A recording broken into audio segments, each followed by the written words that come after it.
Hey, I wanted to talk with you today about coping through a bad wave.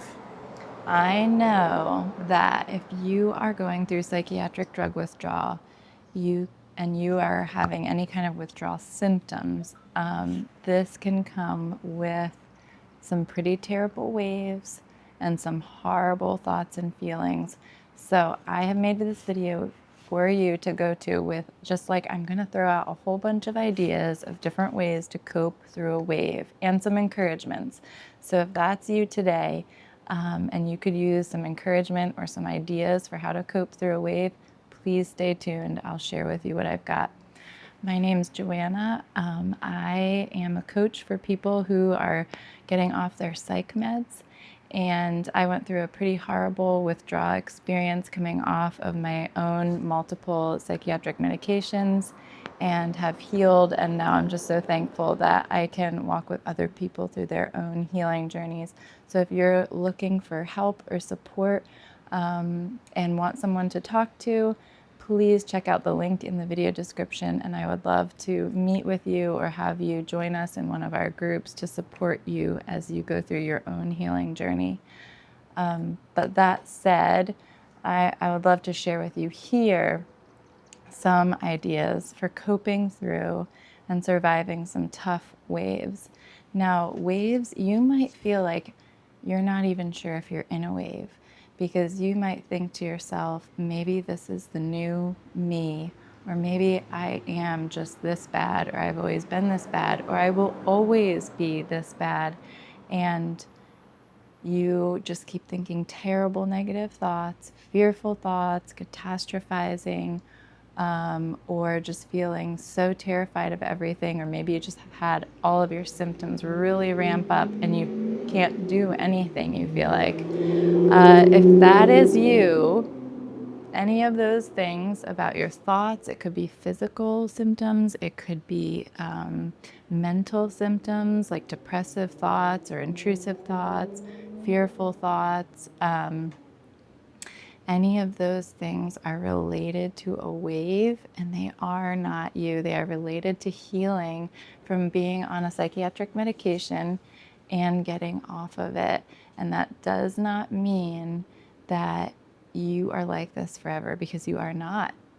Just like when someone gets a wound, gets like an injury on their leg, let's say they like break their leg, you wouldn't tell that person, and they need crutches. You wouldn't tell that person, well, you're gonna need crutches for life, or your leg is gonna be messed up like that for life. Would you say that to somebody? No, you wouldn't. You wouldn't say that. You would be like, oh, you need crutches right now. I'm so sorry, that's tough. So that's what this is like. You need crutches right now because this is really tough, but this is not you forever. This is a temporary healing process. And there is going to be a day again where you're not going to need all of the support and all the strategies and all of the, encouragement or reassurance or breaks or whatever that you may need right now. It is going to change as you heal. And it's not going to look like, in the future, it's not going to look like the way it does right now. So I just want to encourage you of that like, even though you may be in a wave and it may seem like this is all there is in your horizon, that is the injury talking. That's the injury telling you that. That's actually a symptom. The injury will tell you that, remember, you've been like this before. This must be you forever. Or, oh, this is your new normal now that you're not on meds, anything like that. Your injury will tell you that, and that is a symptom. Just like we were talking about with the person who breaks their leg, the symptom would be it may really hurt and it may really ache. Well, weirdly enough, getting off of meds and going through a psychiatric drug withdrawal process can mean that our thoughts are just haywire and negative. And that's because our brains were regulated using that medication. And so our brain is like looking for that chemical in order to balance and be thinking clearly. And it's not having as much as it did before. And so your brain is trying to figure out what's wrong and what's missing. And so your brain may come up with all kinds of ideas of what is very creative ideas of what's wrong and what's missing.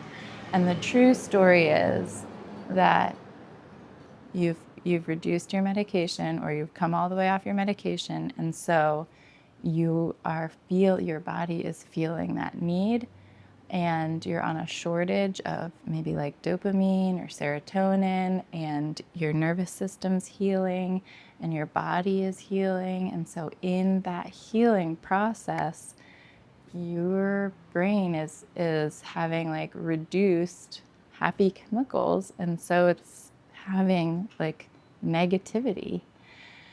And so that's just a symptom, and it is not there to stay, but it is very unpleasant as you go through it. So that said, I'm going to tell you a bunch of different ideas if you're in a wave of things you can try.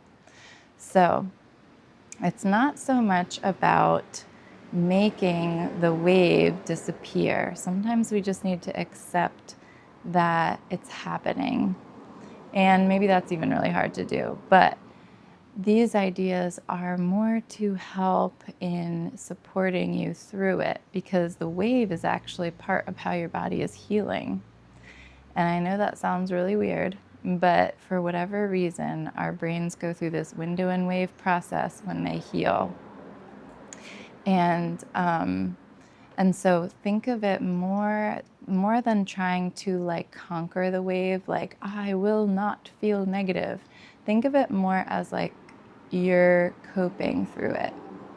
And it is not your fault if you feel negative. It is not your fault if you have negative thoughts, scary thoughts, intrusive thoughts, really negative feelings, really dark feelings, really confusing feelings. All of that is not your fault. Those are all just symptoms. And so when they happen, I just encourage you to be like, okay, there's another symptom. Not what did I do wrong, or why am I thinking this? Or even I used to do a lot of analyzing, like, oh, how does this relate to my childhood? Or what did I do wrong to get here? Or this is not any of that. Like there's no analyzing, there's no blame or like, figuring it out through deep interpersonal work. This is just like a whole bunch of storm around the healing process of your brain chemistry. And so like your brain might pick up on the weirdest things to obsess over that really are okay. But right now it feels so not okay. It may feel like the end of the world because of that thing. But it really isn't the end of the world. And whatever you feel a great amount of fear, terror about, when you come through this, you're going to have a whole new perspective on. So let's see. For the coping strategies, let me give you some ideas. Now, one thing I want to say about these ideas is that some things work for some people some of the time. So this is just a bunch of ideas. And it's more like having an experimental attitude of like, what is going to help me through the next 5-10 minutes? What's going to help me through the next day cope with this wave? This isn't about like you doing a checklist of things and then it's going to like suddenly heal you. I'm just giving you some ideas to see like what kinds of things could help reduce the intensity and help ground you a little bit and help you come through it a little longer. Because it's going to change and it's not going to stay there. It's going to shift, it's going to change, it's going to reduce, and eventually it's going to be over. And so this is kind of just to like support you through it and to help you cope through the process. All right, so some of these things helped for me at different times, and some of them didn't. So this is just some of the things I know. So listening to a meditation, a guided meditation, that's one idea. You could also do this laying down. Sometimes laying down during a very, very intense wave can help your head pressure. So that's one idea. One of my friends would actually squeeze her head between two pillows to try to like bring something physical, attention to something physical during that like agonizing experience. Okay, walking can sometimes help. Some of you are like, I'm walking all the time anyway because you've got, akathisia, and that's not going to harm you. If you need to walk, walk. That's just you working through that symptom, and then it's just going to run its course and be over. But walking also, even if you don't feel the need to, can be a way of getting your blood moving, helping you notice your coordination and focus on your feet. And you could even do it mindfully. So mindful walking can sometimes help. Your brain may be churning so fast about something really, really negative. But if you just notice your feet and putting one foot in front of the other, and one of my friends even said she would do like barefoot walking outside. And she would do like grounding walking, like noticing the ground, noticing the grass, feeling a tree. And that would help bring her a little bit less into that, from that intense, spiraling wave to like her physical surroundings would help ground her, make her a little bit more in the moment, slightly calmer. So you could try like the walking, the barefoot walking or the grounding walking, but then also just mindful things. Like one thing I remember doing was I might be having like really horrible thoughts and a really, really bad wave, but I would do dishes while thinking about the water running on my hands. And I was like really slow. Everything seemed like slow-mo, like I was like, oh my gosh, I'm picking up the plate, But, and then I would think about the water and think about how warm it felt. And I learned that from Angie. And think about the soap and think about the soap bubbles. But I would be thinking that while I was also having these horrible thoughts. And it's a way of getting yourself to notice, okay, I am a physical person in a physical space. It's not only all these horrible thoughts. And it might be a little bit like you're in a dual reality because your thoughts are just so intense and your wave is so intense, but then you're like still gently calling yourself back to the present by doing something mindful. I'm just folding laundry, just one piece of laundry at a time. Just feel the texture of the towel, just feel the texture, so that kind of mindfulness, uh, that awareness to what's around you, like trying to just gently bring you back, like you're actually safe. You're right here. You're going to be okay. You're just folding clothes or you're just washing a dish. So you could try that and see if that is a tool for you that can help you. Also, notes and reminders. So Alyssa, who I coach with, she does this a lot, and she used this as a tool during her healing a lot, and that was to write herself notes and reminders to encourage her just around her house, sticky notes or in her bathroom mirror. And so notes and reminders, can be a way of helping to reassure you, to remind you of truth that your withdrawal brain may completely forget. So maybe there's something encouraging that like really helped when you heard it. You're like, oh, for like a second, but then you forget it because you just get slammed with the next negative thought. But writing that helpful thing down, and then putting it somewhere where you can read it again can help bring more of that truth and gentleness and love to you that you need during this time. Another thing that can help is co-regulating, and there's different ways to do this. So sometimes just being in a public place and doing something like going out, going to the library or going to the coffee shop. Some of you may be like, that's beyond me right now. I get it. Uh, this is like you pace to yourself what works for you right now. Like if you can't do that right now, That is okay. You're going to be able to do that someday. But like, if you can, sometimes doing those things can help cue you in to the rest of the world. And even if you're having symptoms while you're doing that, that sort of dual reality of like, I'm having these horrible symptoms, but I'm really just here in line like a normal person about to order a drink, like that can help cue your body and your nervous system into feel to like sensing safety from others, because others are acting normal, others aren't acting like a bomb just went off, and so that can actually cue safety for you. So you can try it. You might be like, that's beyond me. And for a while, when I was in acute, that was beyond me. Like everything was danger and like disaster and horror. And I like, for there was a time I was housebound, but then eventually I was able to do those, like those types of things, like certain things, you know? So, so that can be a form of co-regulating, but a really helpful form of co-regulating is your safe people, and so that would be like if you have a loved one who is just supportive to you through this, and that might be someone you call on the phone. It might be like a relative, like an aunt or a mom or a dad, or a sibling.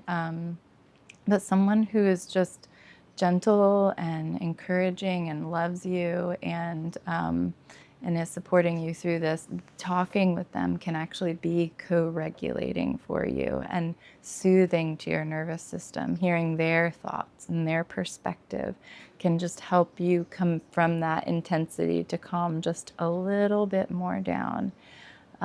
So that co-regulating, but then also like, you know, kids and your family members that you may live with. You might live with people, you might not, but like if you have grandkids that come by, or if you live with kids, or maybe you live with your spouse, sometimes being by that person can help in your co-regulating. And your nervous system can pick up cues from them about safety. And so if they have a healthy nervous system and they're going about their normal day, that can also just help cue your body into safety. So like for instance, one of my clients, I thought this was so creative what he did, but he ended up asking friends of his if he could come help them out at work, or not even help them out, but like hang out with them while they were working. So one of his buddies is a mechanic, and so he would just go hang out in his mechanic shop and just like hand him tools. They're having a good time. He would just like be handing him his tools and just hanging out while he's like having interakathisia and like but that friend was just a supportive person who cared about him, so it was regulating for him just to kind of be around his friend. And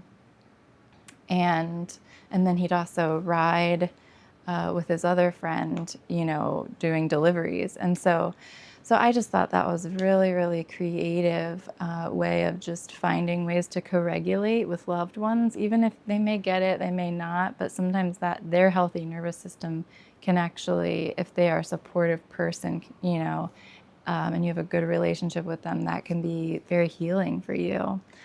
And so I have 3 kids and a husband, and my kids they weren't like, understanding the healing process I was going through, but being around them was I think a co-regulating thing. So I couldn't do that for a while, but then when I was able to, fully be with them every day, I leaned into that as part of my healing package. And so whether you're on your own at home or you have people around you, there's a way to package your life, and to find little ways to connect that do help in your healing. So those are just some ideas. Healing buddies, connecting with family members or supportive people, and then like, it could be different safe relationships of people from work. it just depends on, it's case by case. And I had to do that process of like, is this person actually someone I can be with during this or not? And if they're not, that's okay. It's okay to have a pause button on some things in your life and just be like, I'm just not able to get together as much as I could before right now, because of my healing process. But, I'd love to connect again when I'm able. So, it's not easy to go through this, but you can get there. And let me see what other ideas I have for you. I wrote, a good cry, a good cry. Actually, you guys might be like, I'm crying all the time, and it's not, it means that I'm just the worst and I must be getting worse. No, your tears are helping you. If you're crying, that's not a sign that, you're not healing. That's actually a sign that you are healing, because tears are healing. We excrete like our extra emotion literally right out of our eyes. Like, tears of joy is like an actual thing. Like, they've done these studies on tears, and if the person had joy, there's like, the different chemistry in the actual tear, and they're like, angry tears have cortisol in them, and joyful tears have dopamine in them. And so, if you're crying, that's your body is like getting rid of that negative emotion. You might feel just a little bit calmer right after you cry. And so a good cry can be a helpful tool in your healing. So, okay. I also recommend stories of hope. Hearing other people's stories of their healing can really help you conceptualize hope, because it's very hard in this darkness to have any kind of a concept of hope and a future and a life different than this. So hearing other people's stories of like how dark it was for them, and then how it changed, and actually they've come out of it and they're normal now, that can help build your like concept of hope. It's just hearing those stories. And so I definitely encourage listening to healing stories if you can. You could look at Angie Peacock's YouTube channel. She interviews a lot of people who've gone through healing. And then I know there's different ways to find success stories. I'm going to be working on finding more success story resources for you all. But yeah, that can be very helpful. Now, sometimes if you're, in a really bad wave and you're like, I can't even listen to success stories because I just latch on to every little difference, I get it. But it's a tool there for you for when it does work, and maybe it's just that one story that's similar to yours. Like, I had this one success story I would read so much, and I had it like in my purse. It was like crumpled, and like I would like take it out and read it again and again. And it was because it was similar enough to mine. My brain wouldn't go, look, see, this is how you're not going to heal. So I like held on to that as like, okay, she was similar enough to me, I can heal. And so, yeah, it might be like a lot of them aren't sticking, but hold on to the ones that you can. And as you heal, you're going to be like, oh yeah, I'm more normal than I thought. I'm not the extreme exception that I thought. I'm actually pretty normal and just was going through a hard healing process.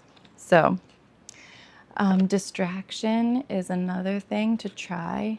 If you can, even if it's that dual attention thing where you're like, I'm kind of thinking this horrible, intrusive thought right now, while I'm also,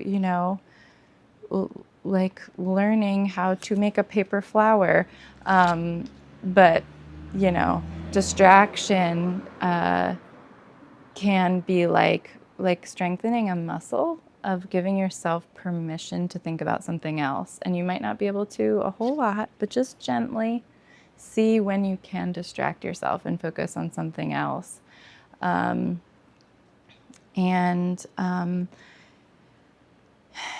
Yeah, another one for me was prayer during a wave, because I would just agonize and agonizing. It's like a dog with a bone. I would agonize and agonize and agonize with these looping thoughts horrible looping thoughts that just I could not resolve. I couldn't see a way out. Um, and so I found that prayer was so helpful for that, because that was like something I could do about what I was agonizing over. And so I learned prayer during this, and just to like pray to God what I was afraid about, and to pray to Him what I was hoping for, and just to keep praying. And you know what? God hears your prayers. And I know in withdrawal, you really feel like He doesn't hear your prayers, but God hears your prayers. He really does. And I know this is a painful process, and you may feel so cut off from any like good news or any hope or anything that would be good from God. But God loves you, and He cares, and He hears those prayers, and He is not dismissing them. And so don't give up. Do not give up praying and asking God for your healing, and asking God for whatever it is that is on your heart, and turning to Him. And so that's my encouragement, is that you can always pray whatever you are going through, whatever agony in your symptoms, that none of it's beyond what He knows. So, okay. And then another thing I did find could help was random acts of kindness, because for a while I was so unreliable. I couldn't like plan very far in advance that I would be able to like show up or do things with people or whatever. But I would have these random times where I was like able to think clearly, or able to do something a little bit. And so I kind of did a little bit more of like random acts of kindness, rather than like working or volunteering or whatever, because that involved commitment and I just wasn't healthy enough. So that's another thing you could try, is the random acts of kindness. Maybe there's like an elderly shut in, and you're actually feeling up to it. Like you could make, them some muffins and just bring them over and check in on them. But it was amazing how the times I was able to do stuff like that, like the gratitude I would see in other people, and it opened my eyes up. It would give me a little bit of this sense of like connection that feels like you're so cut off from all humans going through this. But it made me realize that there's other people who are also suffering. And just seeing that gratitude helped wake me up a little bit, and made me feel more alive, and did something very human for me, made me feel more human. So that's like another idea of something you can do just as you're able, like little random acts of kindness. Might be a little note for someone. Might be you text someone just letting them know you're thinking of them. So that's my long ramble of ideas of things you can try if you're in a deep wave. But I just also just want to encourage you that this is not going to last. Like, this has an expiration date. Every minute that you come through this is another minute closer to this whole process being in the past. And every hour that you come through this, every day that you come through this, is another day closer to being out of this withdrawal and on with the rest of your life. And so I could not have imagined, when I was going through this, the good that was ahead for me.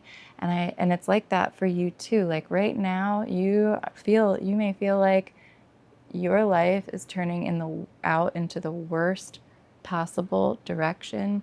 And this version of you is the worst possible version of you ever could have imagined. And you cannot see this turning a corner to be anything but terrible, a catastrophe. But I'm telling you that those thoughts are so much the symptoms of withdrawal, and that you are in that healing, transforming process, and that you're going to come out of this, and this is going to be something just that you went through in the past, and that also can really transform your perspective. And so I have had so many things happen after this withdrawal that I could not have imagined in that withdrawal. And there's so many joys and experiences, and just my baseline being so different, and my perspective, and then coming through something like that, it just feels like uh, life is such a gift, to be able to actually have life and not that huge amount of horror and suffering just hovering over you. And so I just want to encourage you that good things are ahead for you. So hang in there, and I'm cheering for you, and your healing is on the way.